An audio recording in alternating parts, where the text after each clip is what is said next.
Hello students, welcome to एमआरजन public school classes. आज हम हिस्ट्री में लेसन 2 का चैप्टर पढ़ेंगे जिसका नाम है from trade to territory to company establish power. तो इसमें जिन जिन टॉपिक्स को हमें पढ़ना है पहले वो देख लेते हैं। हमारा फर्स्ट टॉपिक है East India Company comes from east.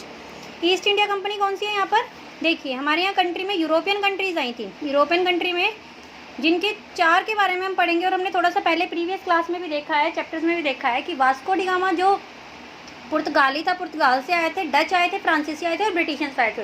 तो हम यहाँ पर ईस्ट इंडिया कंपनी ब्रिटिशर्स को बोलते हैं। तो East India Company comes from East, इससे आई थी है। East India Company began trade Bengal, इन्होंने जो अपना ट्रेड स्टार्ट किया था ये बंगाल से स्टार्ट किया था, क्योंकि जितनी भी ये कंपनियाँ आई थी यहाँ पर, जितनी भी कंट्री यूरोपियन कंट्री आई थी, ये सिर्फ ट्रेड के पर्पज़ से आई थी। लेकिन एंड में क्या होता है, ये यहाँ पे अपना सेटलमेंट करना अपने को सेटल करना स्टार्ट कर देते हैं, अपना रूल स्टार्ट कर देते हैं। तो नेक्स्ट पॉइंट पढ़ेंगे how trade to lead a battle, यानी कि ट्रेड उन्होंने करने के लिए वो यहाँ पे आए थे, बैटल्स क्यों करने स्टार्ट कर दिए। बैटल ऑफ प्लासी देखेंगे हम यहाँ पर। कंपनी ऑफिशियली बिकम अ नवाब, बनने स्टार्ट हो गए थे। कंपनी रूलर एक्सपेंड्स, कंपनी ने फिर अपने रूल एक्सपेंड करने स्टार्ट कर दिए थे। टीपू सुल्तान को देखेंगे, जिसके बारे में देखेंगे, जिन्हें हम टाइगर ऑफ मैसूर भी बोलते हैं। उसी में हम वार विद द मराठास, मराठा के साथ इनकी लड़ाई हुई थी, बैटल हुई थी, वो पढ़ेंगे। The claim of paramountcy, doctrine of lapse, ये पढ़ेंगे। Setting up a new administration, company ने अपने न्यू एडमिनिस्ट्रेशन सेटअप करने स्टार्ट कर दिए थे। द कंपनी आर्मी, और एंड में देखेंगे हम कंक्लूजन। तो हम अपना चैप्टर स्टार्ट करते हैं। देखिए, औरंगजेब जो था वो मुगल एम्पीरियर का लास्ट रूलर था, तो उसने ऑलमोस्ट इंडिया के मोस्टली पार्ट के ऊपर अपना जो पावर है वो कंट्रोल किया हुआ था। तो Aurangzeb was the last of powerful Mughal ruler to establish the control over the very large part of the territory that is now known is in India. After his death, 1707, many Mughals governor and big जमींदार began asserting their authority and establishing regional kingdom। अब इनकी death के बाद जो जमींदार थे, इन्होंने क्या करना स्टार्ट कर दिया था, अपनी अथॉरिटी स्टैब्लिश करनी स्टार्ट कर दी थी कि ये रीजनल किंगडम्स बनने स्टार्ट हो गए थे। तो इन 1600 टाइम पे क्या हुआ था, ईस्ट इंडिया कंपनी ने जो इंग्लैंड की क्वीन थी, एलिजाबेथ जो क्वीन थी, इन्हें परमिशन दी थी कि आप जाइए इंडिया में और वहाँ पर ट्रेड कीजिए, ठीक है। तो एक सी रूट के थ्रू, इंडियन ओशन के थ्रू एक नया सी रूट फाइंड आउट किया गया था, जिससे ये पता चला था कि एक लैंड पोर्शन है जिसे हम इंडिया बोलते हैं, इंडिया का नाम देते हैं, इंडिया का नाम दिया गया था कि वहाँ पे जाके हम ट्रेड कर सकते हैं। लेकिन ये फाइंड किसने किया था, ये पुर्तगाली वास्को डी गामा, जो हमने 7th क्लास में पढ़ा हुआ है उनके बारे में, उसने ये सी रूट के थ्रू इस लैंड पोर्शन को, जिसे हम इंडिया बोलते हैं, इस लैंड पोर्शन को फाइंड आउट किया था। और यहाँ ये गोवा से इन्होंने आके इसमें एंट्री की थी इंडिया में और ट्रेड करना स्टार्ट करा था। तो क्या होता है, the meet that no other trading group in England could compete with the East India Company with the charter, the company could venture across the ocean, look for a new land इन्होंने देखा, for which is it could buy a goods. यहाँ से इन्होंने क्या करेंगे, goods cheap price में खरीदेंगे और अपनी कंट्री में या अपने उसमें यूरोप में जाके ये बेचेंगे, वहाँ पे सेल करेंगे हायर प्राइस में, तो इन्हें बहुत प्रॉफिट होगा। एक छोटा सा एग्जांपल ले लेते हैं, बहुत चीप प्राइस में खरीदते थे। फॉर एग्जांपल 5 रुपये की एक चीज़ इन्होंने खरीदी 5 रुपीज़ की, और अपनी कंट्री में जाके इन्होंने 50 रुपीज़ की बेची, तो 45 रुपीज़ का इन्हें बेनिफिट हुआ, तो इन्हें बहुत बेनिफिट होता था। The company did not have a fair competition from the other English trading company, mercantilize the trading companies those day more profit primarily by the excluding competition so that they could buy cheap and sell dear, खरीदते थे और बिना किसी डर के इसे बेचते थे। अब नेक्स्ट है the royal charter however could not prevent others।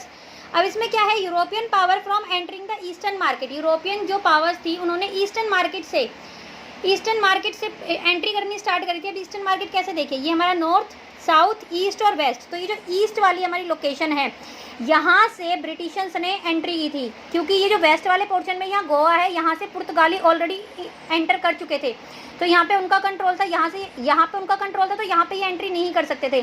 तो इन्होंने क्या किया है, इंडियन ओशन के थ्रू यहाँ पर आए और यहाँ ईस्ट से इन्होंने इसमें एंट्री की। तो by the time of first English ship sailed down the west coast Africa, round up the Cape of Good Hope, the cross Indian Ocean, and Portugal has already established their presence in the western coast Goa जो है ये यहाँ पर of India, and had their base in Goa.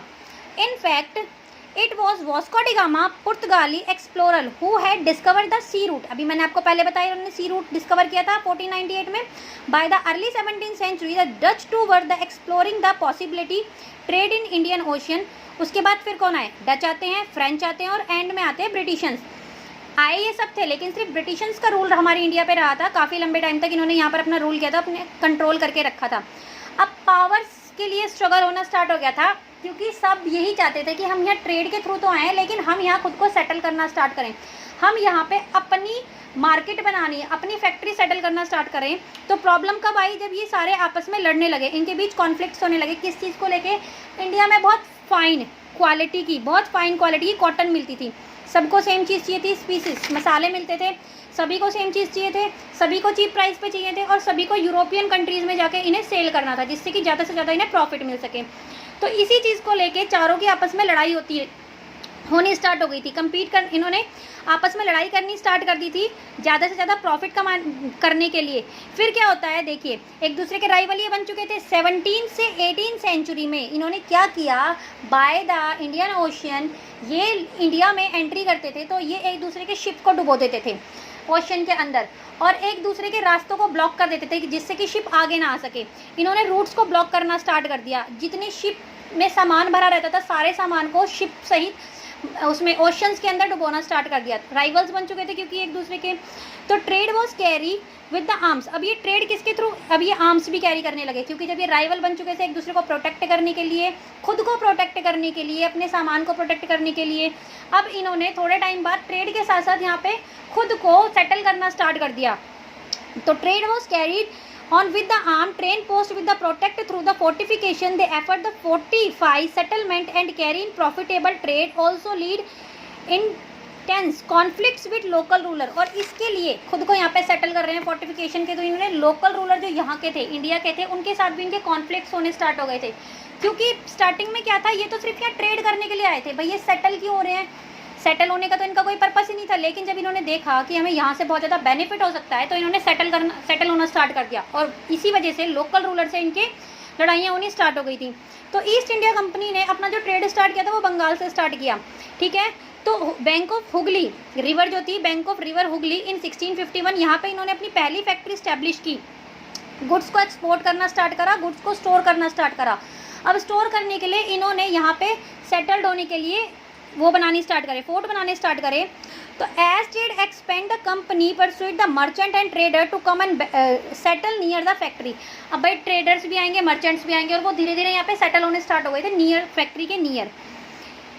One of these Calicut, जिसे आज हम कलकत्ता या कोलकाता बोलते हैं, यहाँ पे इन्होंने अपनी फैक्ट्री सेटअप की। तो जो मुगल इंपीरियर था औरंगजेब, उसने फरमान इशू कर दिया था guaranteeing the company's right to trade duty free, यानी कि आप यहाँ पे वो कर सकते हो, आपको परमिशन दे दी कि आप यहाँ पे ट्रेड कर सकते हो। अभी सिर्फ इन्हें ये परमिशन दी गई कि आप ट्रेड कर सकते हो, इन्हें सेटल होने की परमिशन नहीं दी गई। लेकिन अभी हम आगे पढ़ेंगे, इन्होंने सेटल होना स्टार्ट कर दिया। अब इन्हें जब उसकी परमिशन मिल गई थी ट्रेड की, उसके बदले भी इन्हें कुछ अमाउंट देना था। इन्होंने धीरे धीरे वो अमाउंट देना भी वहाँ के लोकल रूलर्स को बंद कर दिया। तो अब इंडिया रूलर और ब्रिटिशर्स के बीच कॉन्फ्लिक्ट्स, वॉर होनी स्टार्ट हो गई थी। तो the company try to continue to press the more concession and the manipulate existing privilege. Aurangzeb फरमान for the instance had granted only the company the right to duty free. इसमें क्या हुआ, क्या बोला कि सिर्फ हमारी कंपनी को, यानी कि ब्रिटिश ईस्ट इंडिया कंपनी को, जो ब्रिटिशर्स थे ईस्ट इंडिया कंपनी को, सिर्फ ये राइट मिला हुआ है कि तुम यहाँ पे ड्यूटी फ्री होके, यानी कि बिना किसी उसके कुछ भी हमें दिए या किसी भी प्रॉब्लम से हमें परमिशन मिली है, एक तरीके से परमिशन सिर्फ हमें मिली है कि तुम यहाँ पे ट्रेड कर सकते हो। लेकिन officially the company who were carrying the private trade on side were expected to pay duty free, pay duty. लेकिन अगर तुम यहाँ पे ऑफिशियली अपना कुछ काम कर रहे हो, अपना कुछ प्राइवेट सामान यहाँ पे बेच रहे हो, तो आपको उसके लिए पे करना पड़ेगा। लेकिन कंपनी ने मना कर दिया कि भाई हम नहीं करेंगे। तो इसी तरीके से बंगाल का जो रेवेन्यू है वो लॉस में चला गया। तो हाउ कुड द नवाब बंगाल मुर्शिद अली खान नोट प्रोटेक्ट, अब ये इसे प्रोटेक्ट क्यों नहीं करेगा, क्योंकि देखिए हमने सिर्फ परमिशन क्या दी थी यहाँ के नवाब ने कि आप ट्रेड करो, और अगर आप प्राइवेट अपना कुछ कर रहे हो तो आपको एक अमाउंट देना पड़ेगा। लेकिन उन्हें अमाउंट देने से मना कर दिया। कि भाई आप हमारे यहाँ पे आके हमारी ही परमिशन लेके काम कर रहे हो और आप उसके बदले में कुछ नहीं दे रहे, तो अब इससे लोकल रूलर को प्रॉब्लम होने लगी। उन्होंने मना किया कि नहीं, अब आप यहाँ पे कोई ट्रेड नहीं करोगे, आप जाओ यहाँ से। तो throughout the early 18th century conflicts between the company and Nawab of Bengal. अब क्या हुआ कि कंपनी और नवाब के बीच कॉन्फ्लिक्ट्स होने स्टार्ट हो गए थे। After the death of Aurangzeb, Bengal nawab assert their power and autonomy as the regional power. Doing time Murshid Ali Khan was followed by Alivardi Khan and then Sirajuddaulah nawab of Bengal. अब औरंगजेब के बाद ये सब नवाब बने। Each one of them was strong ruler, ये सारे स्ट्रॉन्ग रूलर थे। इन्होंने रिफ्यूज़ किया कि अब हम यहाँ पर इन्हें ईस्ट इंडिया कंपनी को ट्रेड करने नहीं देंगे, ठीक है। The refuse to grant the company concession, demanded the tribute from the company right to trade, denied it any right of must coins and stop their existing its 45। इन्होंने क्या किया था, जो ब्रिटिशर्स थे इन्होंने यहाँ पे अपने कॉइन्स भी बनाने स्टार्ट कर दिए थे, अपने कॉइन्स भी मार्केट में लाने स्टार्ट कर दिए थे, जिनकी इन्होंने परमिशन भी नहीं ली थी। तो इन रूलर्स ने क्या कहा, ना तो हम आपको ट्रेड करने देंगे, ना आपको यहाँ पे अपने कॉइन्स फॉलो करवाने देंगे, ना आपको यहाँ पे हम फोर्टिफिकेशन करने देंगे, रहने देंगे। तो अब होती है battle of Plassey. Battle of Plassey हुई when the Alivardi Khan died 1756, Sirajuddaulah become nawab of Bengal. जब इनकी डेथ हो गई तो सिराजुद्दौला क्या बना, 1756 में नवाब बना। तो the company was worried about the power and non on a puppet ruler. अब कंपनी जो थी इस चीज़ से बड़ी परेशान थी, तो कंपनी को क्या लगा कि हम इसे एक पपेट रूलर बना लेते हैं, who would willingly give trade concession and the other privilege.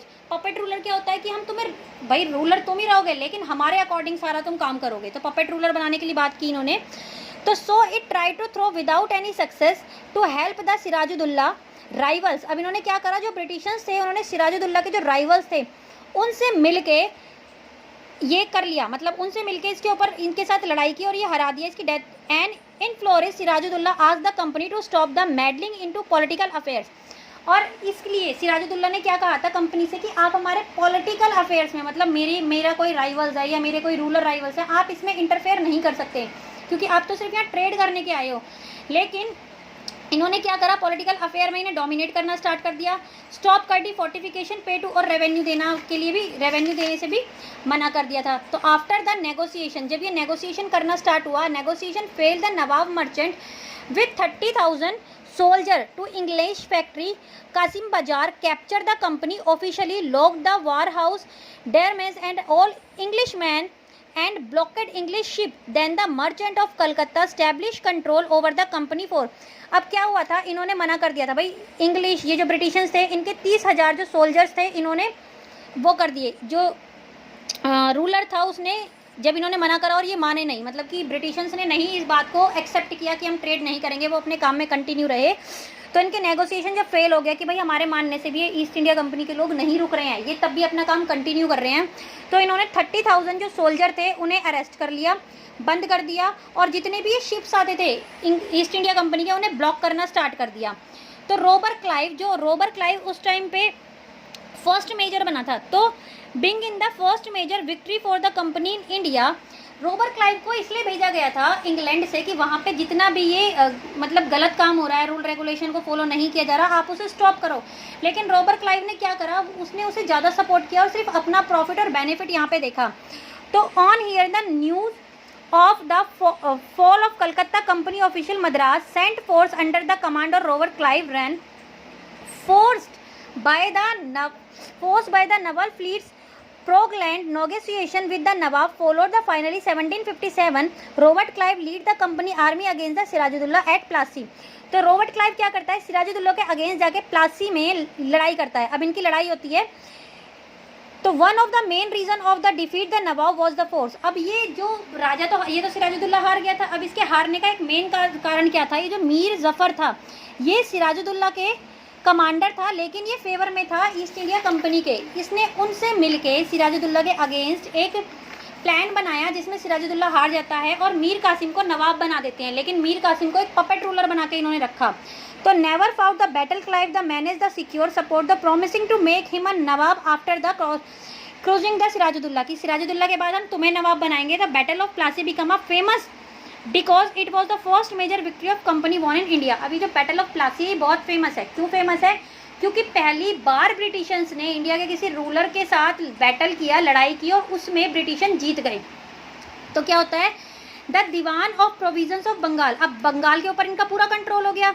अब किसे अपॉइंट कर दिया इन्होंने, मीर कासिम को अपॉइंट कर दिया। लेकिन कुछ टाइम बाद क्या होता है, देखिए, the company as a Diwan as provinces of Bengal Diwani afford allowed to company to use a vast revenue resource of Bengal. अब इन्हें भाई जब इनका कंट्रोल है तो ऑब्वियसली बात है इनकी फुल परमिशन है, इन्हें फुल वो हो गई थी यहाँ के रिसोर्सेज से रेवेन्यू कलेक्ट करने का। तो after the battle of Plassey the actual Nawab of Bengal were forced to give land and vast sum of the money personal gift company. अब ये जो इन्होंने मीर कासिम को बनाया था, मीर कासिम को फोर्स करने लगे कि हमने तुम्हें राजा बनाया, अब तुम हमें एक अमाउंट दोगे, तुम हमें गिफ्ट दोगे, इससे फोर्सफुली ये काम कराए जाने लगे। तो company officially Robert Clive himself aimed a fort in India. Next क्या होता है, when 1767 Robert Clive left India his Indian Fortune was the war.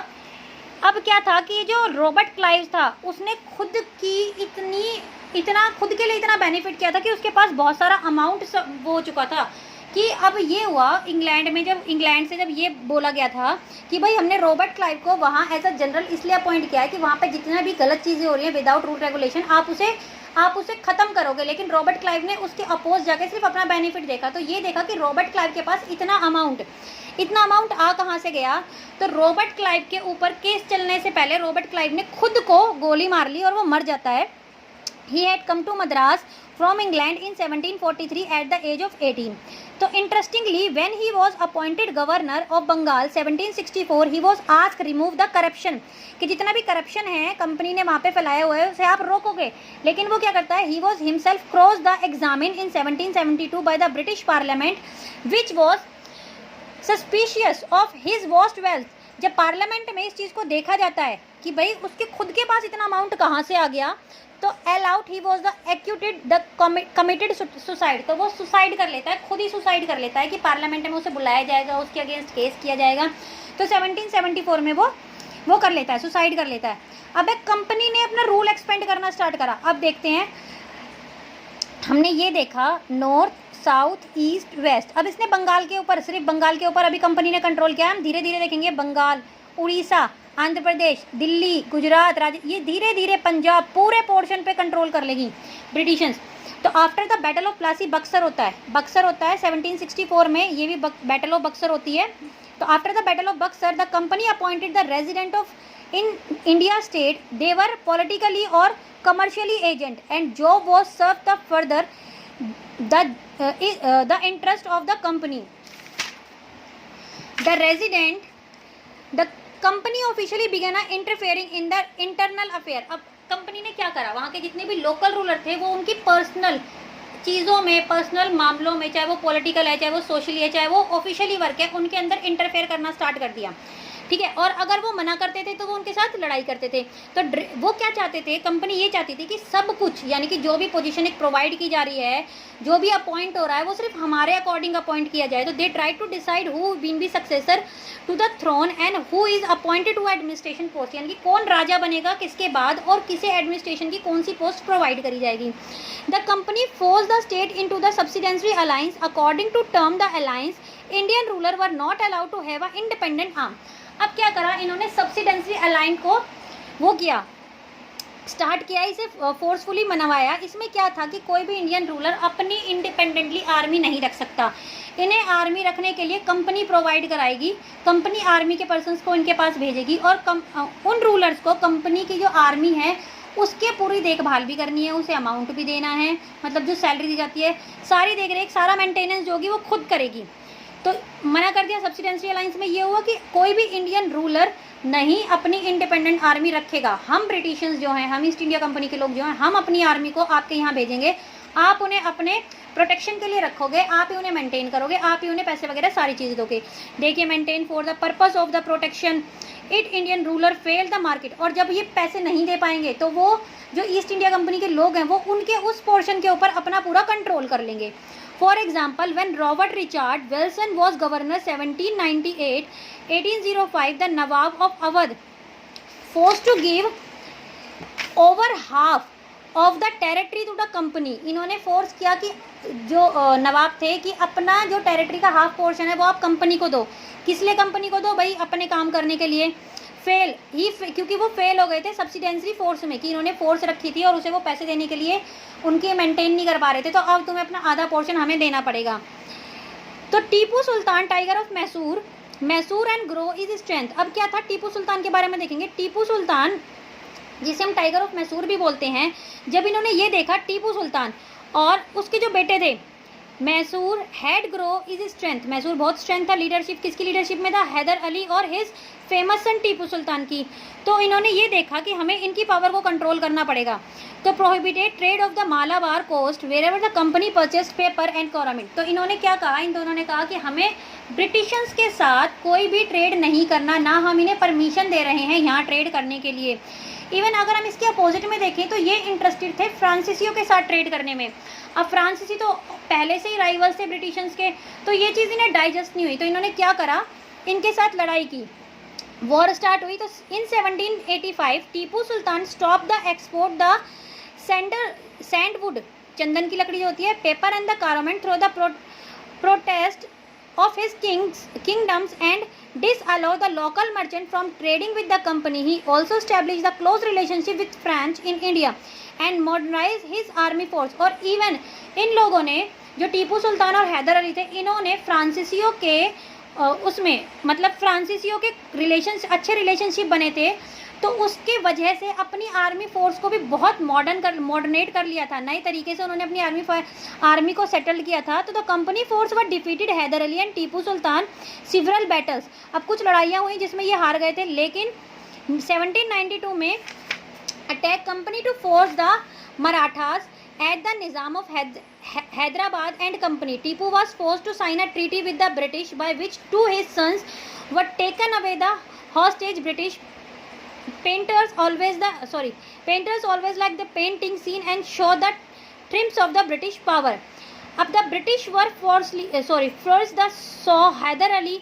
Britishers ने ये देखा कि इसके जो बेटे हैं हैदर अली बहुत एम्बिशियस है और वो एरोगेंट भी हैं और ये हमारे लिए डेंजरस भी हैं, क्योंकि ये बहुत पावरफुल थे, ये बहुत ही अच्छे थे, तो ये हमारे लिए आगे कोई ना कोई प्रॉब्लम क्रिएट कर सकते हैं। तो इनके साथ इन्होंने मैसूर की बैटल हुई, ओनली द लास्ट बैटल, जिसमें श्रीरंगापट्टनम में एक संधि साइन हुई थी, यानी कि ट्रीटी साइन की गई थी। Tipu Sultan was killed defeating the defence the capital of Srirangapatnam Mysore as a place under the. अब इन्होंने मैसूर वाले प्लेस के भी, मैसूर के ऊपर भी अपना अब कंट्रोल कर लिया था, place under the former ruling the dynasty of Wodeyars and subsidiary alliance was impose on the state. War with the Maratha के साथ इनकी लड़ाई होती है with their defeat in the third battle of Panipat की जो थर्ड लड़ाई थी उसमें इन्होंने हरा दिया 1761 में। Maratha dream to ruling from the Delhi सल्तनत। तो they divided into many states, मतलब वो तो उस पोर्शन को अलग अलग उसमें कई स्टेट्स में डिवाइड कर दिया गया। After the second Anglo Maratha war fought on different fronts resulting the British gaining. अब क्या हुआ, ब्रिटिश ने उड़ीसा पे कंट्रोल कर लिया। पहले हमने क्या देखा, बंगाल पे किया, मैसूर पे किया, ठीक है, हैदराबाद पे किया, उड़ीसा पे कर लिया। Territory north of the Yamuna river including the Agra और दिल्ली, और यहाँ तक इनका कंट्रोल होना स्टार्ट हो चुका था। इतने पोर्शन पे इन्होंने कंट्रोल करना पूरा हो गया। तो थर्ड मराठा वॉर 1817 से लेकर 19 तक मराठा पावर बहुत ज़्यादा क्रॉस्ड हो चुकी है। Peshwa was removed sent away the Bithoor near the Kanpur with pension. Company now had complete control over the territory south and विनायक। क्या करा, ब्रिटिशर्स का ऑलमोस्ट साउथ वाले पूरे पोर्शन पे कंट्रोल हो चुका था और पेशवा को रिमूव कर दिया उसकी पोस्ट से पेंशन के थ्रू। अब डॉक्ट्रिन ऑफ लैप्स देखिए, डॉक्ट्रिन ऑफ लैप्स क्या था, इसमें गवर्नर जनरल ने 1848 से लेकर 56 में एक पॉलिसी की। इस पॉलिसी में क्या था कि जो भी रूलर विदाउट सन के जिसकी डेथ हो जाती है उसके पूरे किंगडम के ऊपर ब्रिटिशर्स का कंट्रोल हो जाएगा, यानी कि आप अडॉप्ट नहीं कर सकते। अगर आपने अडॉप्ट किया तो उसे हम आपका सक्सेसर नहीं मानेंगे। तो इस डॉक्ट्रिन ऑफ लैप्स के अंडर सतारा, संभाला, उदयपुर, नागपुर, झांसी, फाइनली ये सब कंपनी के कंट्रोल में आ चुके थे, यहाँ तक कि अवध भी। तो ये था हमारा सेकंड चैप्टर। देखा हमने किस तरीके से इन्होंने एंट्री की बंगाल से और कितने पोर्शंस के ऊपर, इंडिया के पोर्शन के ऊपर इन्होंने कंट्रोल कर दिया। आगे का पढ़ेंगे हम नेक्स्ट चैप्टर में। Thank you.